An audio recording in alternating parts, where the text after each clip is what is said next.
नमस्कार दोस्तों, मुद्दे की बात में आपका स्वागत है। समाजवादी पार्टी के राज्यसभा सांसद रामजीलाल सुमन के घर पर करणी सेना के हमले के बाद यूपी में दलित राजनीति उबाल पर है।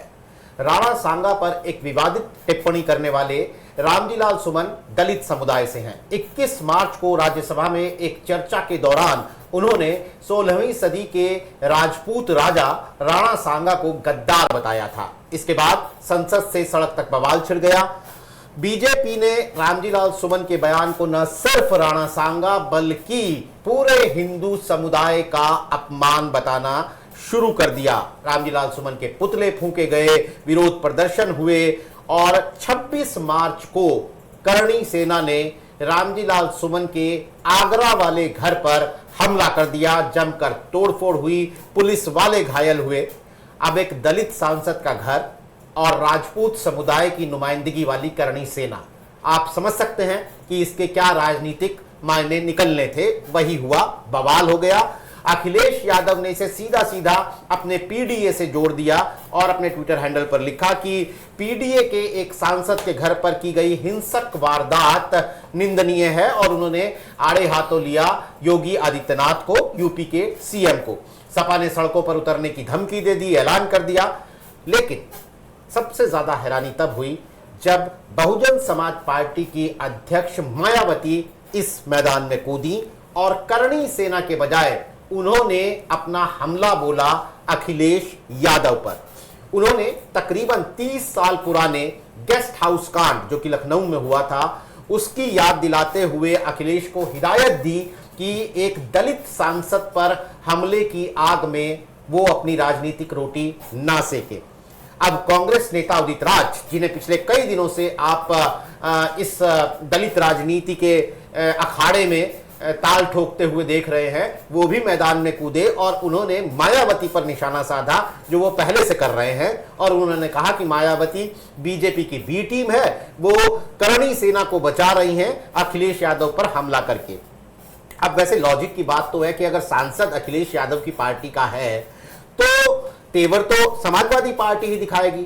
ऐसे में मायावती के अखिलेश यादव पर हमले के कई सवाल उठते हैं। इस हमले से पहला सवाल यह है कि समाजवादी पार्टी के दलित सांसद पर हमले से मायावती की चिंता इतनी क्यों बढ़ गई, जबकि वो समाजवादी पार्टी का है। करणी सेना के बजाय अखिलेश यादव को क्यों घेर रही है मायावती, ये एक दूसरा सवाल है जो लोग पूछ रहे हैं। और तीसरा सवाल है कि क्या अखिलेश यादव ने इसे पीडीए के नेता के घर पर हमला और करणी सेना यानी पीडीए और राजपूत इस राजनीति में फंसाकर मायावती को कहीं चिंता में तो नहीं डाल दिया है, मायावती को कहीं फंसा तो नहीं दिया है इस पूरी राजनीति में। इन सवालों को के जवाब ढूंढने के लिए और इस गुत्थी को सुलझाने के लिए हमारे साथ मौजूद हैं वरिष्ठ पत्रकार और राजनीतिक विश्लेषक सैयद कासिम साहब। साथ ही सैयद कासिम साहब राजपथ के नाम से अपना एक डिजिटल प्लेटफॉर्म भी चलाते हैं। साथ ही हमारे साथ हैं वरिष्ठ पत्रकार और राजनीतिक विश्लेषक डॉक्टर उत्कर्ष सिन्हा। सबसे पहले कासिम साहब आपसे, मायावती का ये हमला अखिलेश यादव पर, ठीक है अपनी पॉलिटिक्स है, लेकिन बीजेपी को क्लीन चिट ही दे, बीजेपी छोड़िए करणी सेना को एक तरीके की क्लीन चिट दे रही है। वो क्या है ये पूरी राजनीति, आपको क्या नजर आ रहा है इसमें?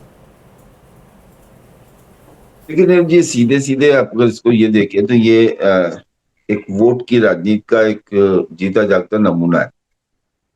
क्योंकि रामजीलाल सुमन आगरा से आते हैं, आगरा दलितों की राजधानी कही जाती है। रामजीलाल सुमन भी उसी जाटो समाज से आते हैं जिस समाज से मायावती आती हैं। उदित राज को खटीक कह के किनारा किया जा सकता है, किया जाता रहा है। पहले भी मायावती ने, बहुत पहले जब उदित राज ने राजनीति शुरू की थी, तब उन्होंने उनको कहा था ये तो खटीक हैं। ये एक बाकायदा एक मीटिंग में उन्होंने ये बात कही थी और बात कह के कह दी भाई खटीक है, इनके जान दीजिए समाज के नहीं है। लेकिन अब चूंकि रामजीलाल गौतम जो है वो जाटो समाज से आते हैं, आगरा से है। आगरा बहुत ही मजबूत गढ़ है दलितों का, इसलिए मायावती को लगा कि ये अखिलेश यादव का कुछ प्री प्लान है।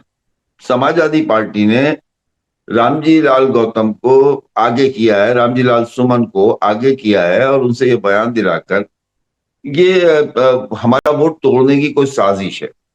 और इसी वजह से वो इस पे हमलावर हुए। उन्होंने हमले को जिस तरह से सपा जो है कह रही थी दलित सांसद के घर पे हमला हुआ और दलित सांसद के साथ इस तरह से घटनाक्रम हुआ है, तो उन्होंने उनको उसे जोड़ दिया ले जाके कि दलित सांसद के साथ हुआ है, तो मैं भी दलित नेत्री थी और मेरे साथ जो गेस्ट हाउस में हुआ था उसे सपा को नहीं भूलना चाहिए।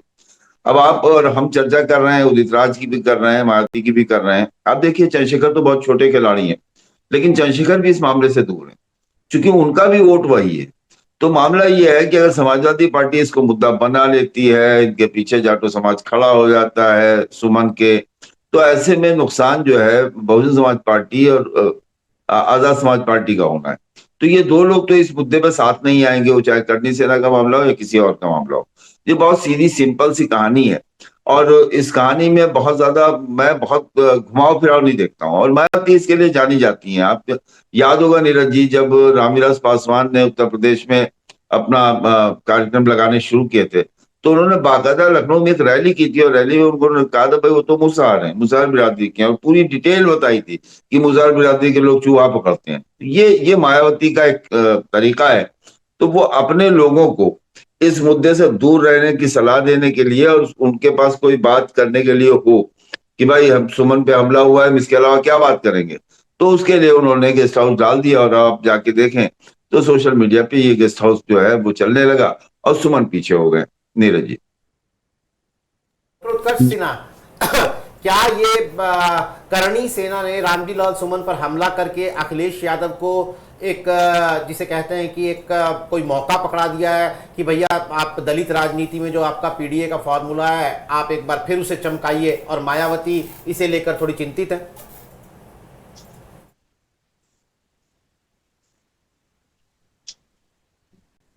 देखिए, निश्चित रूप से ये घटनाक्रम जो है ये परिणति किस चीज की है? जब जातीय संगठनों की राजनीति आमने सामने आ जाती है। और देखिए, ऐसा ही हुआ था पश्चिम उत्तर प्रदेश में चंद्रशेखर रावण के उभार के पीछे भी जो घटनाक्रम था वो ऐसा ही कुछ घटनाक्रम था। हालांकि वो राजनीतिक नहीं था, वो सामाजिक था, लेकिन घटनाक्रम यही था कि दो समुदाय आमने सामने आ गए थे और वहां से चंद्रशेखर एक बड़े नेता के तौर पर उभर गए। दिक्कत क्या है कि इस केस में जिस दिन ये घटना घटी उसके बाद से सरकार का अप्रोच लॉ एंड ऑर्डर की बजाय इस चीज पर दिखा कि ये मामला करणी सेना को हवा ही दे।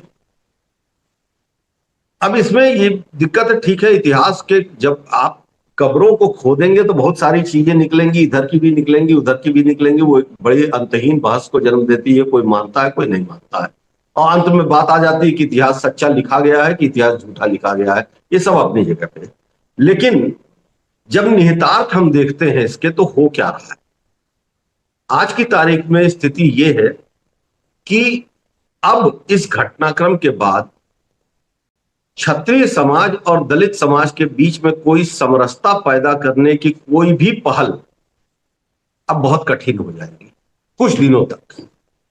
राजनीति है, समय बदलता है, पता नहीं क्या नया घटना आ जाए मालूम नहीं, लेकिन फिलहाल के हालात ये कह रहे हैं कि दलित समाज उद्वेलित तो है। हालांकि दलित कभी एग्रेसिवली बहुत रिएक्ट नहीं करता है एक आध के चंद्रशेखर जैसे नेताओं को छोड़ के, लेकिन हाँ वो उद्वेलित होता है। अब उसकी उद्वेलना किसके खिलाफ है? करणी सेना के बहाने किसके खिलाफ हो रही? जाहिर सी बात है कि सरकार के खिलाफ हो रही है, मुख्यमंत्री के खिलाफ हो रही है, क्योंकि वो ये मान रहा है कि शहर यहीं से मिल रही है।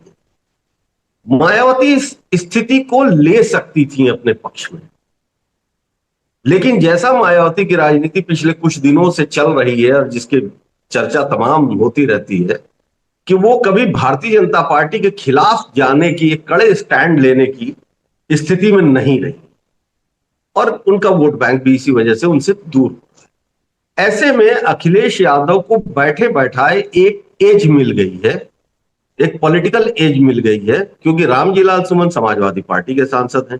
हालांकि अखिलेश यादव भी बहुत एग्रेसिवली उस तरह से नहीं रिएक्ट कर रहे, लेकिन जिस तरह से चीजें चल रही हैं वो जाहिर सी बात है कि पीडीए में जो दलित का एक हिस्सा समाजवादी पार्टी के पास उस तरह नहीं आता दिखाई दे रहा था, वो आएगा कि नहीं आएगा मैं नहीं कहता, लेकिन ये जरूर है कि उसके लिए एक स्पेस क्रिएट हो गया है।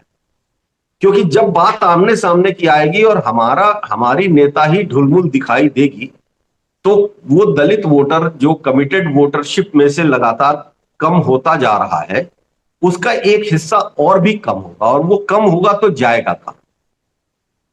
वो जाहिर सी बात है कि भारतीय जनता पार्टी के साथ तो नहीं जाएगा। तो उसका फायदा अखिलेश यादव को मिलेगा, और मुझे लगता है कि अखिलेश यादव की पार्टी के जो स्थानीय नेता है वो धीरे धीरे इसको गर्म करेंगे, क्योंकि पीडीए की पॉलिटिक्स को और परवान चढ़ाना है। मायावती ने इतिहास की लड़ाई में एक और इतिहास जोड़ दिया भले ही, लेकिन समस्या यह है कि उस चीज का कोई ऐसा याददाश्त, कोई पॉलिटिकल इंप्लीकेशन, क्योंकि उसके बाद तो खुद मायावती जो है वो समाजवादी पार्टी के साथ समझौता कर चुकी हैं, अखिलेश यादव के साथ समझौता करके वो चुनाव लड़ चुकी हैं। तो अब फिर उस बात को याद दिलाना क्या माना जाना चाहिए? तो इसलिए उनकी बात में बहुत दम नहीं रह जाएगा, लेकिन हां, अब ग्राउंड पे किस तरह से काम होता है ये ज्यादा महत्वपूर्ण। बड़ा बड़ा गजब जी, मतलब सुंदर इंसाइट आपने दिया सर कि ये बात भी सही है नीरज जी कि 2019 के चुनाव में जब मायावती अखिलेश के साथ गठबंधन कर रही हैं तो क्या उनके जेहन में गेस्ट हाउस कांड नहीं था? था।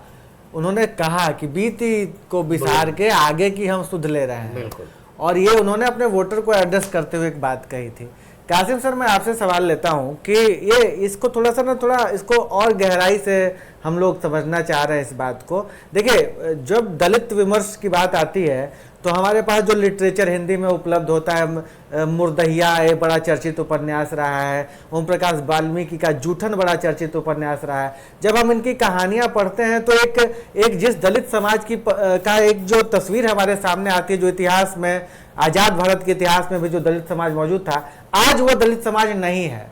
आज वो दलित समाज बदल गया है, काफी हद तक बदल गया, और ये 1990 का भी दलित समाज नहीं है, ये 2025 में बैठा हुआ दलित समाज है जो एक्स पर देख रहा है कि एक करणी सेना, जो कि मानी जाती है कि राजपूत जाति के लोग इस सेना के हिस्सा होता है, करणी सेना के, उनके हितों की बात करने वाली एक करणी सेना है, वो एक दलित सांसद के लिए कह रहे हैं कि अगली बार आएंगे तो तुम्हारी कब्र खोद देंगे, अगली बार आएंगे तो तुम्हारे घर को नेस्तनाबूद कर देंगे, अगली बार आएंगे तो हम ये कर देंगे, अगली बार आएंगे तो हम वो कर देंगे।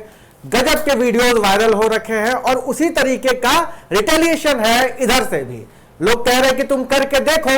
ये भाई ऐसा थोड़ी नहीं कि दूसरा बर्दाश्त करता रहेगा, मतलब इस भाषा में सोशल मीडिया पर बातचीत की जा रही है। वैसी स्थिति में जो बात उत्कर्ष जी कह रहे थे कि जब दो समुदाय के सामुदायिक प्राइड से जुड़ा ये मामला हो रहा है, भाई उन लोगों के प्राइड से ही ना, राणा सांगा से अगर वो खुद को एसोसिएट कर रहे हैं तो एक दलित सांसद से दलित समुदाय एसोसिएट कर रहा है। तो जब यह सामुदायिक प्राइड की लड़ाई है, तब मायावती न केवल अखिलेश यादव की आलोचना कर रही हैं, बल्कि यह भी कह रही है कि आपने उनके मतलब भावनाओं को ठेस पहुंचाया। किसकी भावनाओं को? करणी सेना की भावनाओं को ठेस पहुंचाया। यानी करणी सेना ने जो किया, या करणी सेना से जुड़े लोगों ने, कथित तौर पर, अभी आरोप साबित नहीं हुआ, लेकिन अगर करणी सेना से जुड़े लोगों ने कुछ किया तो उनकी तो भावनाएं आहत होगी, तो उनका कहना जायज है। क्या मायावती ये कह रही हैं? जब ये कह रही हैं तो अपने समुदाय को लेकर उनके अंदर जो ये नया तबका, जो मैं कह रहा हूं दलित समाज से आया है, उसको वो कैसे एड्रेस कर रही हैं? देखिए अमीश भाई, ऐसा है ना कि हम और आप जब समीक्षा करने बैठते हैं तो हमारी नजर में दलित समाज से जुड़ा व्यक्ति, दलित समाज से जुड़ा हुआ कोई भी व्यक्ति, तो उसको हम पूरा दलित समाज से जोड़ लेते हैं। उत्तर प्रदेश की राजनीति में बहुत कुछ अलग है। जो दलित समाज, भाई दलित क्या कहते हैं, चंद्रशेखर भी हैं, दलित रामजी सुमन भी हैं, दलित मायावती भी हैं। लेकिन अगर मायावती एक बार किसी बंद का समर्थन करती है तो पूरे, आप देखिएगा, उत्तर प्रदेश के रास्ते बंद हो जाते हैं। उसी आगरा में जहां की ये घटना हुई है, मैंने ऐसे ही टेम्परेचर लेने के लिए एक्सपेक्ट पोस्ट लिखी। मैंने लिखा कि जो घटना सुमन के साथ हुई है, क्या ऐसा किसी बसपा नेता के साथ संभव है? आप यकीन मानिएगा, मेरे रिप्लाई में आप देख भी सकते हैं, एक्स पे जाके लोग उसे लिख रहे हैं कि भाई ये किसी दलित का मामला नहीं है, समाजवादी पार्टी के नेता का मामला है, जिसे समाजवादी पार्टी ने उकसाकर घर में 5 सांसद होते हुए भी उनसे बयान दिलवाया। ये स्थिति है। ये इसे किसी एक घटनाक्रम को, और मायावती की मजबूरी है कि मायावती अगर इसमें करनी सेना का अपोज करते हुए और सुमन की तारीफ कर देती है और सुमन को दलित बताते हुए इस घटना को, तो आप समझ सकते हैं कि आगरा में रिएक्शन हो जाता। क्योंकि अब आप समाजवादी पार्टी, जैसा अभी नीरज जी कह रहे थे कि बहुत ज्यादा समाजवादी पार्टी भी उतना एग्रेसिव नहीं रही, अब आप उनसे ज्यादा तेज तो निकली पल्लवी पटेल, कि पल्लवी पटेल ने धरना प्रदर्शन भी कर दिया, गिरफ्तार भी हो गई, वहां ले जाके हिरासत में ली गई, उसके बाद छोड़ी गई जमानत पे या जैसे भी, तो उनसे तेज तो पल्लवी पटेल निकली। राजनीति में वोटों का सारा गणित है, वोटों का सारा खेल है, और मायावती को लगता है ये हमारा कमिटेड वोटर जो है, जो आखिर में हमारे पास बचा हुआ है, जो 14 का 6-7%, 5%, 8%, 9% जो भी है, उसमें भी सेल लगाने का अगर प्रयास हो रहा है, तो इस तरह के रामजी लाल सुमन की तरह के मुद्दे उठा के अगर समाजवादी पार्टी उसको अपनी तरफ खेल लेगी तो हमारे पास बचेगा क्या। तो अब क्या कहते हैं, करनी सेना को अटैक करके तो उसे रोका नहीं जा सकता, क्योंकि उसका फायदा तो अंतोगत जा रहा है समाजवादी पार्टी के साथ। तो इसलिए अपने पुराने दर्द को उभार कर, उसको बताकर कि भाई एक सांसद के लिए हो रहा है, आपको बड़ी तकलीफ हो रही है, और जब गेस्ट हाउस में हमारे साथ इतनी बड़ी घटना हो गई तब, तो ये सियासत के रूप हैं, और इन सियासत के इस रूप में बड़े अजीब अजीब चेहरे छुपे हुए हैं। मेरा अपना मानना है कि मायावती के पास इसके अलावा कोई चारा नहीं था, रास्ता नहीं था, और मायावती इसके लिए जानी भी जाती हैं। अपने समर्थकों को संतुष्ट करना, अपने समर्थकों को अपने साथ रोकना, ये मायावती की कला है। बाकी नुकसान और फायदा हवा और न लड़ती हुई मायावती को देख के समाजवादी पार्टी के साथ इसी लोकसभा चुनाव में और बहुत अच्छा खासा वोट चला गया अनुसूचित जात में, विशेषकर जाटो बिरादरी का, और वो नहीं रुका, तो वो एक अलग कहानी है। लेकिन अगर रामजी सुमन के हिसाब से समाजवादी पार्टी खुद अगर इसको मुद्दा बना ले और पूरे प्रदेश में लेके जाए, तो मुझे तो लगता है समाजवादी पार्टी भी इसको मुद्दा नहीं बनाएगी। रामजी सुमन के घर चले जाना शिवपाल यादव का, ये कोई मुद्दा नहीं है, ये कोई रिएक्शन नहीं है। भाई आप जानते हैं मुलायम सिंह यादव की पार्टी है समाजवादी पार्टी, हल्ला बोल के नाम पे जानी जाती है समाजवादी पार्टी, तो क्या हल्ला बोल वाले लोग करनी सेना के उस एक्शन का रिएक्शन नहीं कर सकते थे? लेकिन समाजवादी पार्टी भी ऐसा नहीं करेगी और न कहेगी। ये जरूर है कि मायावती के इस ट्वीट के, इस बयान के बहुत से माने निकाले जा सकते हैं। मायावती का समर्थक वर्ग उसने देख लिया और वो अपना मुतमईन होकर बैठ गया कि बहन जी ने जवाब दे दिया। लेकिन मायावती के इस बयान की अगर जैसे अभी समीक्षा की जाए, जिस तरह से आपने कहा कि एक तरह से करनी सेना का तो समर्थन कर दिया कि आपने उनकी भावनाओं को ठेस पहुंचा, इसलिए उन्होंने आपका घर तोड़ दिया, तो एक तरह से उनका समर्थन में खड़ा होना हुआ। और ये चीज मुझे लगता है कि इसे सही नहीं कहा जा सकता है मायावती के इस बयान को। अमीश भाई नहीं, बहुत बारीक है सर, और ये भी बात आपने सही कही कि मायावती के पास ये मजबूरी भरा रास्ता है और इस रास्ते पर वो नहीं चलेंगी तो कहाँ चलेंगे। और ये भी बात आपकी सही है कि सब कुछ तो वोटों का गणित है, और नीरज जी यही तो गणित है। 2024 के चुनाव से पहले 2022 का विधानसभा चुनाव आया, 37% वोट अखिलेश यादव ने पाया। समाजवादी पार्टी उत्तर प्रदेश में कभी भी 37% वोट पाने वाली पार्टी नहीं रही थी, भले वो चुनाव हार गए लेकिन उनकी उपस्थिति दमदार रही। 2024 का लोकसभा चुनाव आया, इंडिया अलायंस को 45% वोट मिला, बराबरी का मामला आ गया, 45-45, एनडीए 45, इंडिया 45 सीटें इंडिया अलायंस को ज्यादा आ गई। सारा गणित वोट का है, और मायावती और बसपा के लिहाज से अनफॉर्चुनेट ये है कि उनका सारा गणित फेल होता जा रहा है और उनका वोट श्रिंक होता जा रहा है। अब इस तरह के फैसले और इस तरह की घटनाओं पर वो जो स्टैंड ले रही हैं उसका क्या इम्पैक्ट होगा, ये अभी हम लोग चर्चा कर रहे हैं। उत्कर्ष सर, मल्लिकार्जुन खड़गे कांग्रेस के राष्ट्रीय अध्यक्ष, दलित नेता, वो कह रहे हैं कि दलित सांसद था इसलिए हमला हो गया। कांग्रेस के नेता लगातार उत्तर प्रदेश में मायावती को घेर रहे हैं, नीरज जी ने शुरुआत में ही बताया, और लगातार इस बात को कह रहे हैं कि मायावती बीजेपी की बी टीम है। इस बीच में अखिलेश यादव ने एक बार भी नहीं कहा होगा कि मायावती बीजेपी की बी टीम है या बसपा बीजेपी की बी टीम है। वो साइलेंटली नहीं, बहुत मुखर तौर पर अपने पीडीए की राजनीति कर रहे हैं और उस राजनीति में उनको कोई कंफ्यूजन नहीं है। आपको ये क्या आपको लगता है कि ये कांग्रेस का, ये अखिलेश और कांग्रेस का कोई गेम प्लान है कि मायावती पर कांग्रेस हमलावर रहे? क्योंकि कांग्रेस और राहुल गांधी लगातार हर जगह संविधान तो दिखा ही रहे हैं, दलित और ओबीसी की बात कर रहे हैं, और अखिलेश यादव का चूंकि एक इतिहास रहा है उत्तर प्रदेश में मायावती के साथ, जिसका जिक्र आज मायावती कर रही थी, अखिलेश यादव का नहीं, उनकी पार्टी का, तो वो इस पर न्यूट्रल रहे और चुपचाप अपने पीडीए की राजनीति करते रहे। तो ये तो एक टीम वर्क हो गया ना, तो क्या कांग्रेस और अखिलेश ये टीम वर्क की तरह दलित वोटों पर काम कर रहे हैं क्या उत्तर प्रदेश में?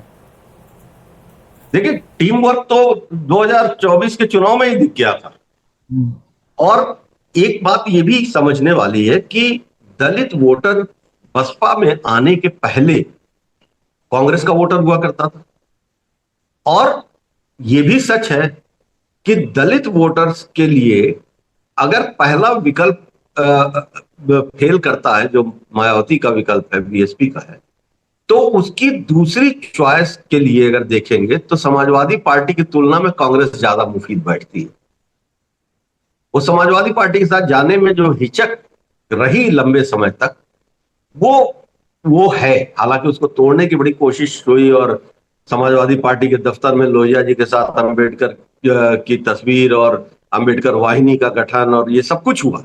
बावजूद उसके ये सच है कि कांग्रेस को वोट देने में दलित समुदाय के वोटर को हिचक उतनी नहीं होगी जितनी एक बार समाजवादी पार्टी की तरफ हो सकती है। राहुल गांधी की पूरी लाइन जो है वो इस वक्त सामाजिक न्याय के सबसे बड़े योद्धा है। संविधान, आरक्षण, जाति जनगणना, सब कुछ जो है, और उसके बाद फिर ये, तो ये अगर रणनीतिक तौर पर है, अगर है तो निश्चित तौर पर एक बहुत अच्छी रणनीति है, क्योंकि ये तो तय है फिलहाल के दिन तक। अब भविष्य कोई नहीं जानता कि कांग्रेस और समाजवादी पार्टी गठबंधन में ही लड़ने जा रही हैं अगला चुनाव उत्तर प्रदेश विधानसभा का। मायावती आती हैं नहीं आती हैं, अब इसकी परवाह भी बहुत नहीं हो रही है, कोशिश हमेशा होती रहेगी। तो ऐसे में हालांकि जानकारी ये भी मिल रही है कि रामगोपाल यादव ने ये कहा है कि रामजीलाल सुमन के पर जो हमला हुआ है उसको लेके पूरे प्रदेश में आंदोलन किया जाएगा। लेकिन कुल मिला के बात यह है कि वोट सरकेगा कहां से और वोट मिलेगा कहां, क्योंकि ऐसी घटनाएं जो हैं और ऐसी घटनाओं का उभार बनना वो भी राजनीतिक पुश है, और ऐसी घटनाओं का असर भी राजनीतिक होगा। तो अगर उस कैलकुलेशन को देखें तो उस कैलकुलेशन में ये दिखाई देता है कि फिलहाल इस घटनाक्रम से भारतीय जनता पार्टी को कोई बहुत बड़ा फायदा नहीं होने वाला है, एक्सेप्ट अपर कास्ट के कुछ वोटर्स के मन में। तो वो उनके साथ है, पहले भी है, और अपोजिशन को भी ये पता है कि उसमें तो बहुत कुछ कटने वाला है। 93% ऑलरेडी भाजपा को वोट कर रहे हैं, ब्राह्मण 92-94% ऑलरेडी भाजपा को वोट कर रहे हैं। बिल्कुल, तो यही मैं कह रहा हूं कि उसमें कुछ बहुत नुकसान नहीं होना। लेकिन असली जो सबसे बड़ा वोट चंक है, जो दलित समाज है, जो ओबीसी है, वो जाहिर सी बात है कि एकजुट तो होता दिखाई दिया है, 2024 में भी हमने देखा। अब अगर उसमें और प्लस होता है इंडिया अलायंस की तरफ, 1% भी प्लस होता है, तो ये संतुलन बदल जाएगा। और इसीलिए भारतीय जनता पार्टी के बहुत सारे नेता अब इस बात की चर्चा करने लगे हैं कि ये डैमेज कंट्रोल कैसे हो। और डैमेज कंट्रोल की जब बात हो रही है तो उत्तर प्रदेश में जो चर्चाएं चल रही हैं वो कहीं दूसरी तरफ तक चल रही हैं कि क्या पार्टी के सरकार की जो वर्तमान इमेज है, जो छवि है, वही छवि लेके हम चुनाव में जा सकते हैं क्या? क्योंकि जो करणी सेना ने किया लगभग वैसा ही बर्ताव थानों में भी हो रहा है, और थाने बहुत महत्वपूर्ण है उत्तर प्रदेश की राजनीति में। तो ऐसी स्थिति में अब एक बड़ी चर्चा, बड़ा चिंतन, और दूसरी तरफ मुख्यमंत्री की अपनी एक कार्यशैली है, वो उस कार्यशैली से कहीं डिगने नहीं जा रहे हैं। वो कॉम्प्रोमाइजिंग नेचर के व्यक्ति नहीं है, वो कोई कॉम्प्रोमाइज करेंगे। इसलिए उन्होंने पहले एफआईआर लिखाने की बात खुद ही करने लगे थे। वो उनके कार्यालय के सूत्रों का यह कहना है कि उन्होंने कहा कि अभी तक सुमन के ऊपर एफआईआर क्यों नहीं। तो ऐसी परिस्थितियों के भीतर जो राजनीतिक गुणागणित है वो बहुत महत्वपूर्ण हो जाता है, और वो राजनीतिक गुणागणित वोटर के लेवल से छोड़ दीजिए, संगठन के स्तर तक देखने की जरूरत है, और फिर इस चीज का आकलन होगा। अब इस बीच में मायावती कहां है वो तो नहीं समझ में आ रहा है, क्योंकि या एकदम ज्यादा समझ में आ रहा है, दोनों बात कंफ्यूजन नहीं है। मायावती अपनी उसी लाइन पे है जिसमें पिछले 5-6 सालों से हैं। वो भाजपा के खिलाफ नहीं बोल रही हैं, नहीं लड़ रही हैं, दलित समाज के बारे में चिंता कर रही हैं, लेकिन दलित समाज के मुद्दों पर खामोश हो जा रही हैं, और इतने बड़े मुद्दे पर तो और ज्यादा खामोश हो जा रही हैं। बिल्कुल। की चुप्पी को आप कैसे देखते हैं कासिम साहब? चंद्रशेखर की चुप्पी मायावती की चुप्पी जैसी ही है। मैंने अपने पहले ही उसमें ये बात कह दी। देखिए, ऐसा है कि दो खिलाड़ी हैं इस वोट ये बताइए प्रोग्राम क्या है। बड़े खिलाड़ी के रूप में मायावती है और छोटे खिलाड़ी के रूप में चंद्रशेखर है। और ना बड़ा खिलाड़ी इस पे बोल रहा है, ना तो छोटा खिलाड़ी इसको प्रतिक्रिया दे रहा है। चंद्रशेखर हर मुद्दे पे बोलते हैं, मुखर होकर बोलते हैं, लेकिन ना चंद्रशेखर यादव समाजवादी पार्टी के साथ जाने के मूड में। समाजवादी पार्टी बहुत चाह रही है, बल्कि चंद्रशेखर तो समाजवादी पार्टी के जो मुस्लिम वर्ग है उसमें ठीक ठाक सेंध भी लगा रहे हैं। मैंने बहुत पहले से ये बात कहनी रखनी शुरू की है कि चंद्रशेखर को बेसिकली मैं दलितों का नेता अभी तक नहीं देख पाया हूं, लेकिन मुसलमानों में उनकी ठीक ठाक बैठ बढ़ती जा रही है। अभी देखिए, एक ही ज्वाइनिंग हुई है, वो भी आमिर आलम खां उनके बेटे की हुई है, नवाजिश की, जो मुजफ्फरनगर जिले के एक स्थापित नेता है मुसलमानों के। तो मैं समझता हूं कि जिस तरह से मायावती नहीं बोली है उस तरह से चंद्रशेखर भी नहीं बोलेंगे। और उसकी वजह यही है कि देखिए, फॉलोइंग किसके साथ है ये देखा जाता है। तो फॉलोइंग या तो मायावती के साथ है और नौजवानों की फॉलोइंग जो है चंद्रशेखर के साथ। अगर ये बोलते तो आप ये मानिए कि जातीय द्वंद्व हो सकता था, जातीय क्लैश हो सकता था, जिसका जिक्र अभी उत्कर्ष भाई ने किया ना। मुजफ्फरनगर की घटना जो है उसकी पैदावार जो चंद्रशेखर है वो उसी क्लैश का नतीजा है। महाराणा प्रताप और वो बाबा साहब अम्बेडकर, इसी क्लैश से निकले हैं चंद्रशेखर। तो अगर चंद्रशेखर इस पर रिएक्ट करें, मायावती इस पर रिएक्ट करें, ये बताता है कि उस समाज की जिसके लिए हम और आप बैठ के चर्चा कर रहे हैं, उस समाज में अभी तक रामजी लाल सुमन और समाजवादी पार्टी का उनके लिए समर्थन करना, वो समाज उसको स्वीकार नहीं कर रहा है। अगर समाज उस बात को स्वीकार करता तो इसका रंग कुछ दूसरा दिखाई देता। ये ऐसी सच्चाई है कि जिसे नजरअंदाज नहीं किया जा सकता है। और रही बात अमीश भाई की कि कहीं कांग्रेस ऐसा तो नहीं है कि हम इस पिच पे रहें तुम उस पिच पे रहो। मुझे इसमें बहुत झोल दिखाई देता है, क्योंकि कांग्रेस अपनी जमीन बना रही। वो अखिलेश यादव के हिसाब से, कि अखिलेश यादव के हिसाब से चले कि हम दलित ठीक करें और तुम जो है दूसरा ठीक करो। इस सिचुएशन में अब वो कांग्रेस नहीं है। उनके सांसद इमरान मसूद बार बार पार्लियामेंट के बाहर जब निकलते हैं और मीडिया उनसे पूछता है तो यही कहते हैं कि अब ये नहीं चलेगा, बराबर की भागीदारी होगी। और ये मैं अपने मतलब सूत्रों के आधार पे कह रहा हूं, बहुत मजबूत, जिसकी बात मैं काट नहीं सकता हूं। उन्होंने कहा है कि राहुल गांधी ने यह बयान दिलवाया है इमरान ने खुद नहीं दिया। अमीश भाई, एक जैसे जब 2022 का चुनाव हो रहा था या 2024 का चुनाव हो रहा था, तो बल्कि 22 के चुनाव की बात करें, जब ओम प्रकाश राजभर अखिलेश यादव के साथ थे, स्वामी प्रसाद मौर्य अखिलेश यादव के साथ थे, उन दिनों हम बात किया करते थे कि उत्तर प्रदेश की राजनीति में ओबीसी एक लो हैंगिंग फ्रूट है और उसे सब पार्टियों को लग रहा है कि हम हाथ बढ़ाएंगे और थोड़ी कोशिश करेंगे तो ये वोट हमारी झोली में आ जाएगा। क्या 2024 के बाद जो संविधान को लेकर, जातीय जनगणना को लेकर जो एक नैरेटिव बदला, उसके बाद उत्तर प्रदेश में सब जातियों को दलित एक लो हैंगिंग फ्रूट नजर आ रहा है? पिछले 6-7 महीनों से हम देख रहे हैं कि दलित राजनीति, कभी उदित राज खड़े हो जाते हैं, कभी राहुल गांधी कह देते हैं कि हमने तो मायावती को कहा था वो ढंग से चुनाव नहीं लड़ रही हैं, अखिलेश यादव पीडीए में बार बार जो है वो दलित की बात करते हैं। तो क्या 2027 के चुनाव के लिए दलित वोट उत्तर प्रदेश की राजनीति का लो हैंगिंग फ्रूट है और सब उछलकर उसे तोड़ना चाहते हैं? देखिए, Dalit vote as a vote block बहुत महत्वपूर्ण हो चुका है, इसमें कोई दो राय है नहीं। और उसने उत्तर प्रदेश की राजनीति में या देश की राजनीति में बहुत महत्वपूर्ण अपनी जगह बना के रखी। जाहिर सी बात है कि मायावती जब तक बहुत सक्रिय थी तब तक उस वोट बैंक को टच करना किसी के लिए भी बहुत मुश्किल था। और कांग्रेस के पतन का एक बहुत बड़ा कारण वो भी था। जो जमीन कांग्रेस की उत्तर प्रदेश में खिसकी, उसमें दलित वोटरों का उनसे दूर हो जाना बहुत बड़ा मत था। अब सवाल यह है कि जब मोटे मोटे चीजें सेटिल, बिरादरियों के कॉम्बिनेशन को अगर आप देखें तो ठीक है, सवर्ण जातियां लगभग एक तरफ है, अल्पसंख्यक एक तरफ है, ओबीसी के बीच में कभी इधर कभी उधर हुआ है पिछले 10 सालों में। पहले बीजेपी ने उनको प्लस कर लिया था और उसके बाद फिर अखिलेश यादव वापस ले आए। लेकिन दलित समाज ऐसा है जो अभी भी सबकी निगाह में है। बीजेपी उसके लिए एफर्ट करने की कोशिश करती रहती है समय समय पर, लेकिन कांग्रेस भी एग्रेसिव हो रही है इन मसलों के ऊपर। समाजवादी पार्टी ने विंग ही बना दिया, कोशिश कर रहे हैं। वो नतीजा क्या है? नतीजा ये कि यही वो वोट बैंक है जो बैलेंस को किसी एक तरफ झुका सकता है,